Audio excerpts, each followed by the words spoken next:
Assalamualaikum warahmatullahi wabarakatuh, and hi everyone, my name is Yasmin and I'm meeting Muhammad Aidil. My student ID is 2025119857.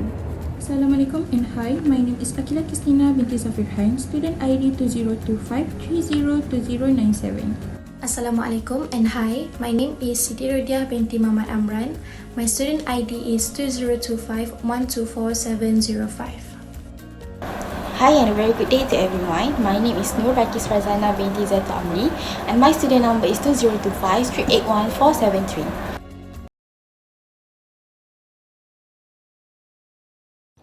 I'll be starting our presentation by identifying the core problem in this case study and why it is considered critical.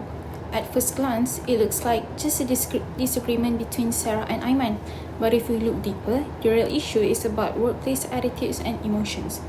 We use the emotions, attitudes, and behavior model to explain this. According to this model, our beliefs and emotions influence our attitudes, which then shape our behavior. In this case, Sarah believed she needed to deliver fast results and she felt pressured, while Aiman believed the security risk was serious and he felt frustrated and ignored. Those beliefs and emotions led to negative attitudes in which Sarah became cool and dismissive, while Aiman became defensive. As a result, their behavior turned into open conflict, which then spread tension throughout the team. Now, why is this problem critical? So we use the EVLN model to show that if dissatisfaction isn't managed, employees will respond in 4 ways. So these 4 ways are exit, voice, loyalty, and neglect. In this case, we saw voice through Aiman's argument, loyalty through the team staying silent but clearly frustrated, and neglect, which we can link to the project delays and the low morale. So while exit hasn't happened yet, it's a real risk if this issue continues. These reactions show that the conflict isn't just about 2 people, it's affecting the whole team, reducing performance and putting the entire project at risk. That is why this issue is critical and needs immediate attention. Okay, so now I will explain how Mr. Faiz, the CEO, would react to the situation and what steps he could take to help to solve the problem. As a leader, Mr. Faiz should step in immediately, not to take side but to act as a neutral leader. His main responsibility is to manage the emotional climate in the workplace, which has been affected by the conflict. He should apply emotional intelligence to recognize the stress and frustration among the team members, especially between Sarah and Aiman. By understanding their emotional state, he can respond more effectively. Moreover, Mr. Faiz can use emotional labor strategies, which mean encouraging employees to use deep acting, not just pretending to be calm or cooperative, but truly understanding and manage their emotion. So now, to support the team, Mr. Faiz can take a few actions, which is first, he can conduct one-on-one feedback session with both Sarah and Aiman to understand their concern in a private and respectful setting. Then, he can organize a conflict resolution workshop to help the whole team to improve their communication and their teamwork. And finally, Mr. Faiz should reinforce the company's core values to remind everyone of their shared goals and responsibility. By staying calm, emotionally aware, and proactive, Mr. Faiz can reduce the tension and help the team to move forward together.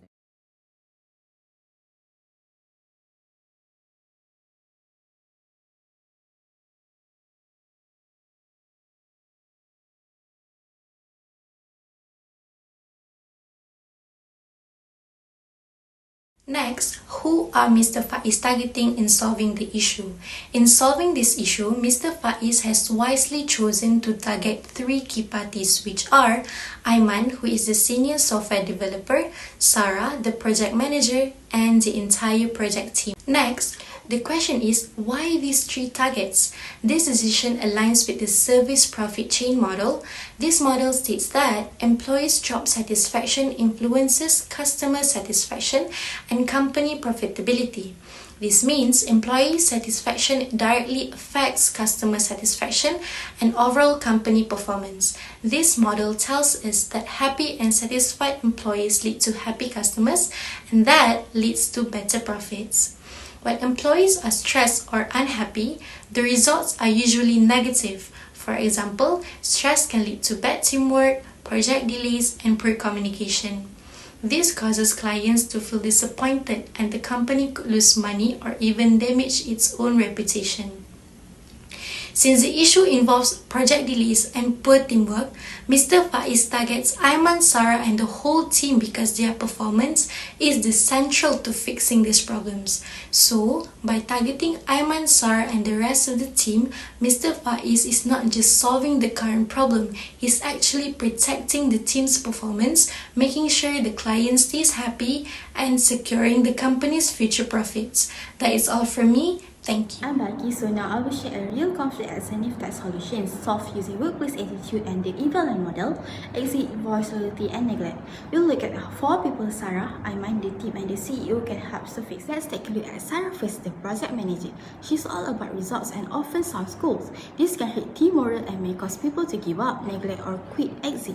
So she can practice communicate with empathy. Sarah should join empathy training, listen more and speak kindly. For example, instead of saying fix this, she can say, thanks for your work, let's look at this part together. So this will make team feel respected and supported. As a result, the trust will grow, teamwork will improve, and people are more likely to share their ideas, voice, instead of working. Let's move to Aiman, the developer. He gets emotional and tense, which creates conflict. His negative way of speaking up voice causes problems instead of solving them. He should practice to stay calm under pressure. Aiman should try stress-reducing habits like deep breathing, write down his thoughts first, and speak calmly. For instance, instead of saying this makes no sense, he can say, I have a concern about this change, can we go over it? This will make him stay calm and gains respect from others. This will result in fewer misunderstandings, better teamwork, and people start trusting him more. Besides the team members, the team's overall attitude affects the whole workplace. Too much negativity can make people stop caring, lead to neglect. The team must build a positive and respectful culture. Team members should avoid gossip, stay fair, support everyone, and speak up when things get negative. For example, if someone gossips, say, let's focus on the work, we don't know the full story.